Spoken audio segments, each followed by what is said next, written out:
শুভ অপরাহ্ন। কেমন আছো তোমরা?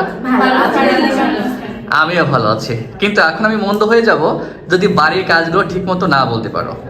আচ্ছা দেখো, আমরা গত ক্লাসে পারিভাষিক শব্দ পড়া দিয়েছিলাম, পড়েছো বাসায়? আমরা কিন্তু পড়া দিয়েছিলাম অল বোর্ড 24। এই 24 সালে যতগুলো পারিভাষিক শব্দ আছে সবগুলো তোমাদেরকে লিখতে বলেছিলাম এবং মুখস্থ ধরেছিলাম। তো আজকে তোমরা নিশ্চিত পড়েছো কিনা সেটা জাস্টিফাই করার জন্য আমি তোমাদের প্রত্যেককে এক একটা করে পারিভাষিক ধরবো। সবাই প্রস্তুত তো? ওকে, এখন প্রথমে আমরা মুনিয়ার কাছে চলে যাই। মুনিয়া পড়ছো কিনা সেটা এখনই বোঝা যাবে। আচ্ছা মুনিয়া, তুমি বলো অ্যাপিয়ারেন্স এই শব্দের বাংলা পারিভাষিক অর্থ কি হবে? দৃষ্টিগোচরতা। দৃষ্টিগোচরতা, ধন্যবাদ। এবার আখি বলো তো অস্তিত্ববাদের ইংরেজি পরিভাষা কি হবে? এক্সিস্টেন্টালিজম। এক্সিস্টেন্টালিজম। আচ্ছা আখি, তুমি বলো তো আমাদের এই পাঠ্যে এইচএসসি বাংলা সাহিত্যে এই অস্তিত্ববাদের বিষয়টি কোথায় তুমি খুঁজে পাও বা দেখতে পাও? লাল সালের উপন্যাসের মজিদের চরিত্রে দেখতে পাই। আচ্ছা, ধন্যবাদ। এবার সানিয়া বলো তো পরিশিষ্ট এই শব্দের ইংরেজি পরিভাষা কি হবে? অ্যাপেন্ডিক্স। অ্যাপেন্ডিক্স, ওকে। নিঝুম বলো তো ফার্স্ট শব্দের বাংলা পারিভাষিক অর্থ কি? প্রহসন। আচ্ছা, প্রহসন বলতে আমরা কি বুঝি একটু বলো তো, কারণ প্রহসন নিয়ে আমাদের মাঝে মধ্যে বিশ্ববিদ্যালয়ে প্রশ্ন হয়। তা প্রহসন বলতে কি বুঝো তুমি?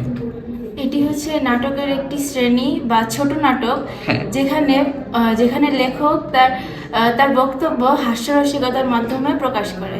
বাহ, ধন্যবাদ। কিন্তু এখন তোমাকে যদি জিজ্ঞাসা করি যে বাংলা সাহিত্যে দু একটা প্রহসনের নাম বলো তো, খ্যাতনামা।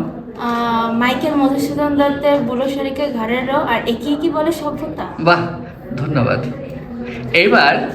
এবার পিছনে ঐশী বলো তো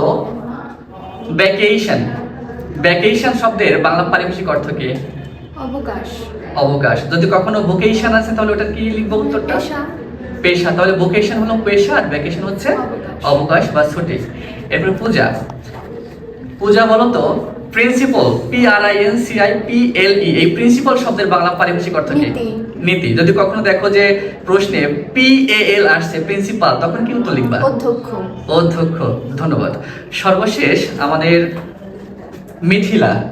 মিথিলা বলো তো হস্তশিল্পের ইংরেজি পারিভাষিক অর্থটা কি হবে? হ্যান্ডিক্রাফট। সবাইকে অসংখ্য ধন্যবাদ। তাহলে তোমরা তো ভালোই, আমার শিক্ষার্থী হিসেবে তো যথেষ্ট পড়াশোনা করেছো। সবাইকে অসংখ্য ধন্যবাদ।